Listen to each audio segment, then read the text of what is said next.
Before we dive in, remember, the more you like, comment, and subscribe, the more these dark, buried stories get dragged back into the light, and trust me, this one was almost lost forever. The first call came in just after sunrise on July 9th, when the heat along the Utah-Nevada border already shimmered like a hallucination. A long-haul trucker had spotted an abandoned SUV perched at the edge of a ravine, its driver's side door hanging wide open, fluttering in the morning wind. No driver. No tracks. No signs of struggle. Just a lonely white Toyota, its headlights still on, aimed toward the endless stretch of orange desert. Deputy Alicia Wren of Millstone County was the first to arrive. She'd seen plenty of odd scenes out here, burned-out meth labs, stranded tourists, even a few bodies. But something about this vehicle made her pause before she approached. Maybe it was the eerie silence, or the way the dust around the tires didn't look right, like someone had tried to wipe the ground clean. The plates told her the SUV was rented out of Salt Lake City. Inside, she found a half-empty water bottle, a backpack full of camera gear, and a thin notebook with the name, Caleb Monroe, scribbled across the first page. Caleb was a travel vlogger known for exploring remote places, ghost towns, abandoned mines, forgotten trails. His latest series had taken him across the Southwest. His last upload had been 2 days earlier, searching for the lost immigrant trails of Utah. The comments were already spiraling with speculation. Alicia called dispatch to request search and rescue, but before she finished her report, something caught her attention.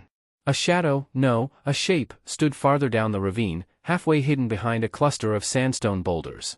She froze. It wasn't a person. Not exactly.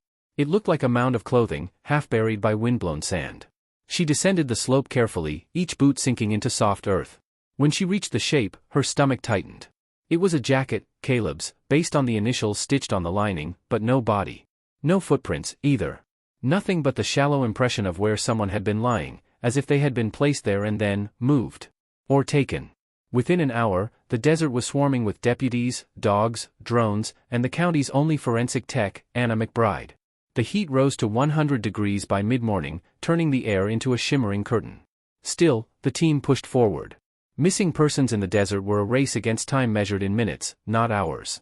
What made it stranger was this: Caleb wasn't the first. 2 years earlier, a pair of hikers from Colorado vanished near the same stretch of highway.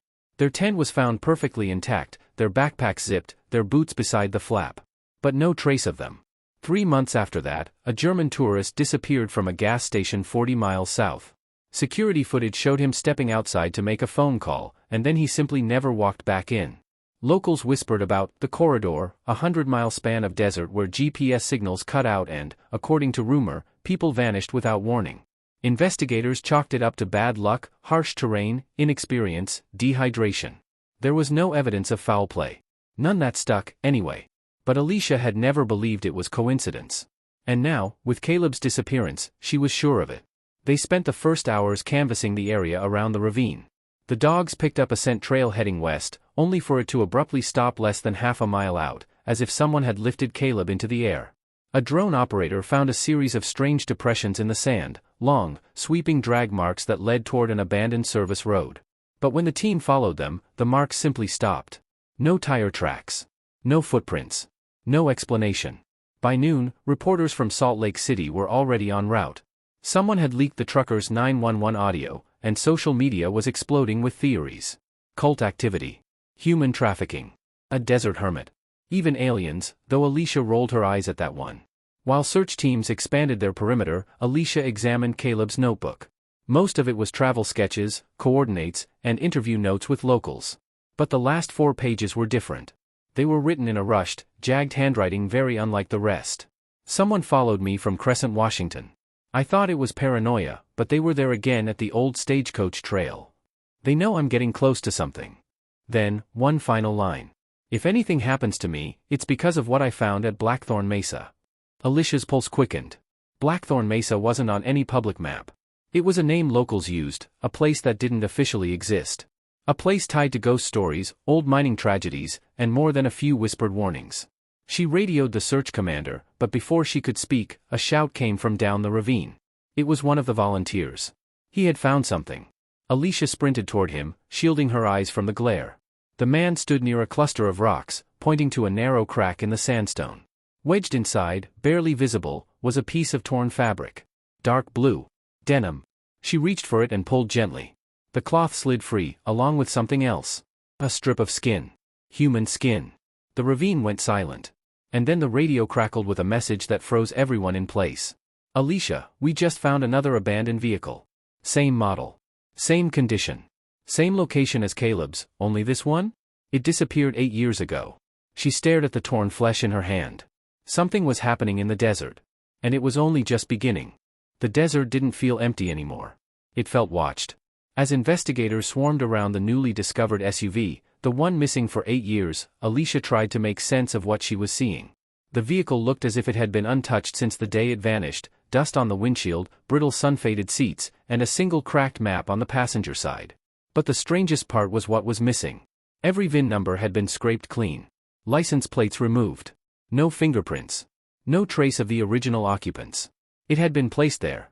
Hidden. Preserved. Whoever's doing this wanted these cars to stay buried, Anna McBride murmured, crouching beside the rear bumper. But why bring them back now? Alicia didn't answer.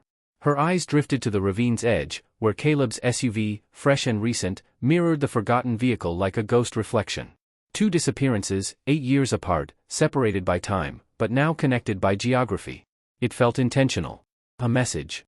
By late afternoon, federal agents arrived, 2 from the FBI's Salt Lake field office and 1 from the Department of the Interior. They cordoned off the site and ordered all press to stay back. A helicopter thundered overhead, kicking up sand. The temperature dropped as long shadows stretched across the ground, and with them came a growing sense of dread. As the agents examined the second SUV, Alicia and Anna stepped aside to speak privately. That strip of skin you pulled out, Anna said quietly, it wasn't old. Less than 48 hours. And it didn't belong to Caleb. Alicia felt the ground tilt beneath her. Someone else was out here, Anna continued. Recently. Someone who might still be close. Alicia scanned the horizon, miles of red rock, empty flats, razor-backed cliffs. There were 100 places to hide. 1,000. The search expanded into the night.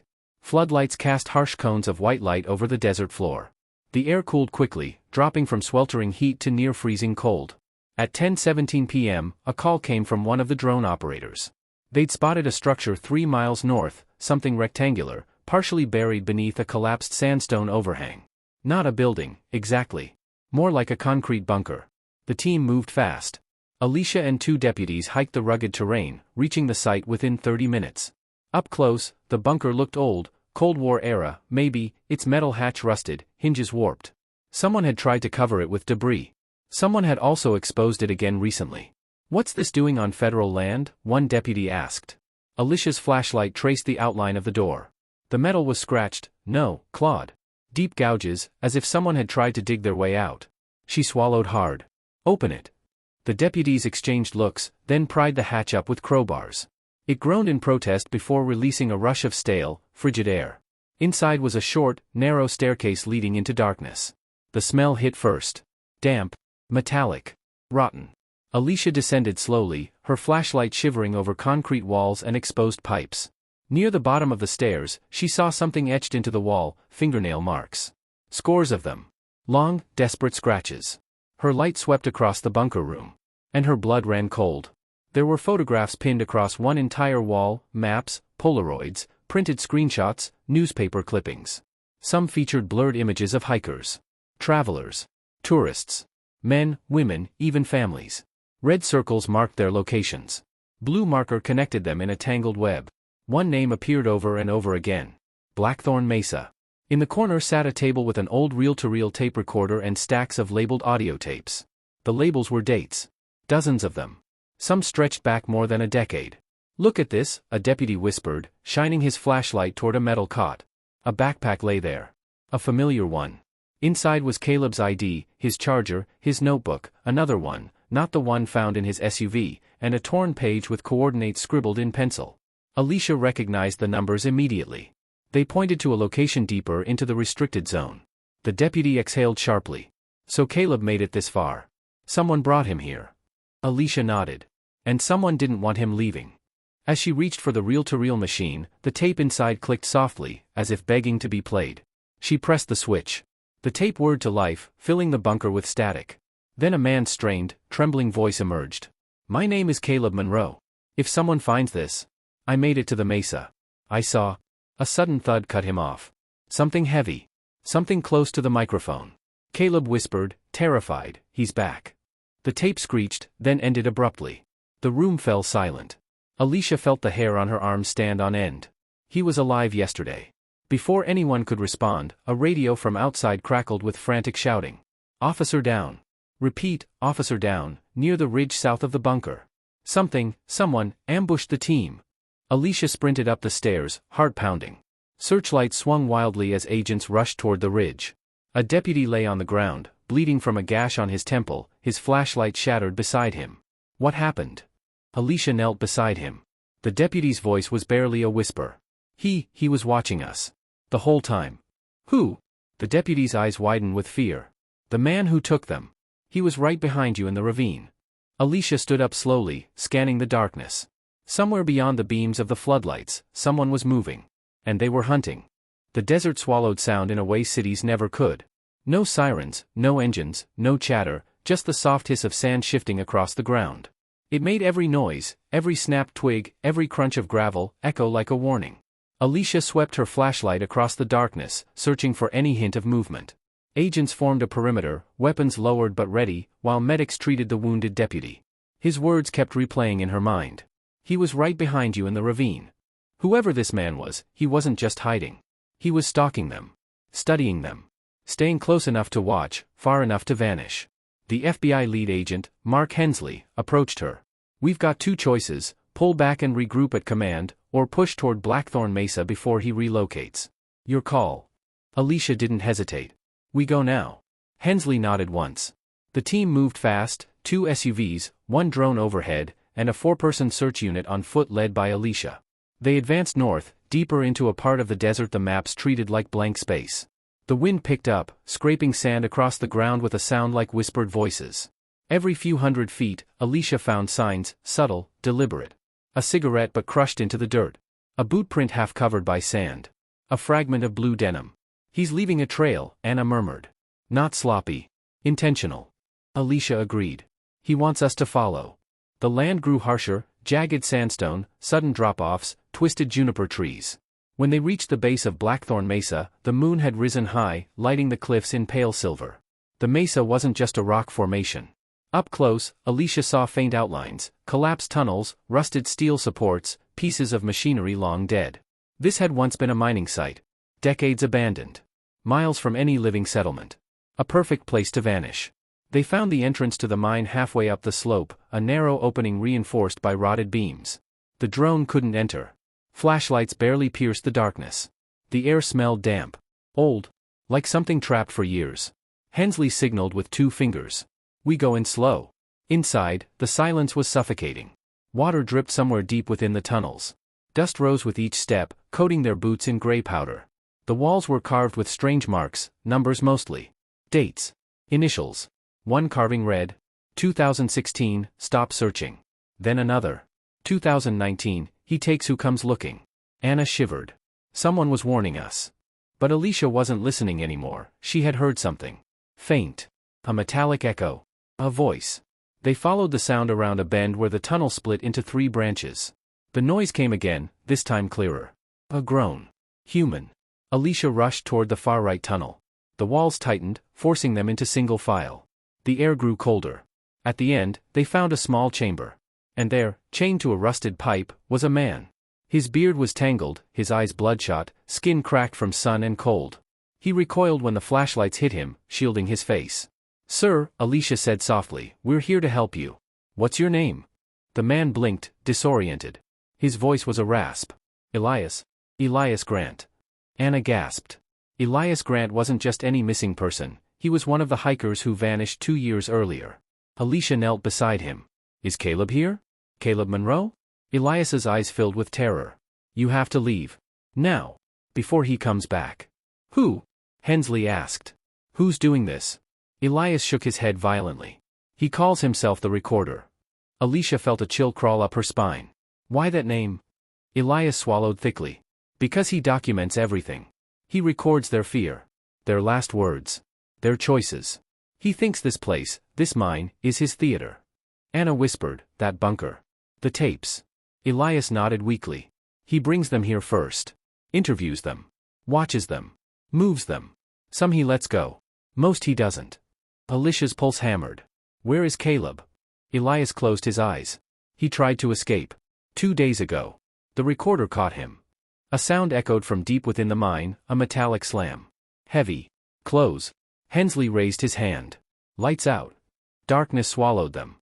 Only the faintest glow from the entrance flickered behind them. Footsteps echoed, steady, measured, confident. The recorder wasn't running. He was coming toward them. Hensley leaned close to Alicia's ear. Take Grant and move. We'll hold position. But Elias clutched Alicia's sleeve. Don't fight him. He knows these tunnels.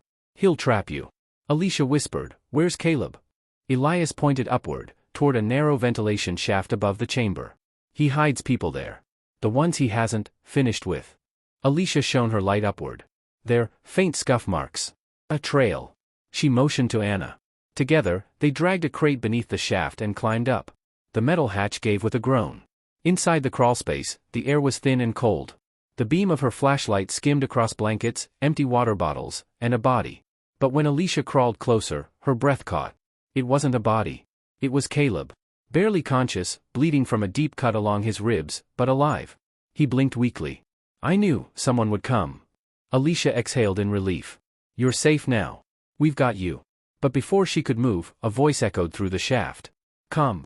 Humane. Almost gentle. You shouldn't be here, deputy. Alicia froze. The recorder stood at the mouth of the tunnel below, a silhouette illuminated by the flicker of distant lights. She couldn't see his face, just the outline of a tall man in desert-worn clothes. You followed the trail I left, he said, voice smooth as sand. I admire persistence. Most stop searching after the first warning. He paused, then added almost wistfully, but the curious ones, they never learn. A gunshot exploded behind him, Hensley's team opening fire. But the recorder didn't flinch. He stepped backward into darkness and vanished, as if swallowed by the mine itself. Alicia grabbed Caleb's arm. We're leaving. Now. It took nearly 20 minutes to climb out of the ventilation shaft, carry Caleb down the slope, and get Elias out. By the time they reached open air, helicopters were overhead, more agents arriving in waves. But of the recorder? No trace. No footprints. No heat signatures. No tunnels unaccounted for. It was as if he had evaporated into the desert. Hours later, just before sunrise, Alicia sat beside Caleb as medics worked on him. He managed a weak smile. You'll catch him, he whispered. Alicia wasn't sure. Some predators didn't hunt for food or vengeance, but for the story. For the ritual. And those types never stopped on their own. As she stood, her radio crackled. Alicia, you need to hear this. A new tape had been found. One not in the bunker. One placed deliberately on the hood of Alicia's patrol truck. She hurried to it. The label on the reel was handwritten. Deputy Wren, Episode 1. Her stomach turned. Episode 1. Meaning he expected more. She pressed play. The recorder's calm voice filled the dawn air. I enjoyed our time together tonight. You learn fast. You listen. You follow clues. That curiosity will take you far, if you survive it. For now, rest. Because the story has only begun. The tape clicked. Silence. Alicia closed her eyes, feeling the weight of the desert settling around her like a shroud. They had rescued 2 victims. They had uncovered years of disappearances. They had mapped his lair. But the man who orchestrated all of it, the recorder of Blackthorn Mesa, was still out there. Watching. Waiting. Hunting. And 3 weeks later, just as Caleb was discharged from the hospital, another disappearance was reported near the same corridor. A family of 3. Their vehicle, missing. Their campsite, undisturbed. Their last known location, Blackthorn Mesa. The story wasn't over. Not even close. If you thought this case was twisted, you're not ready for the next chapter. Subscribe so you don't miss what comes next.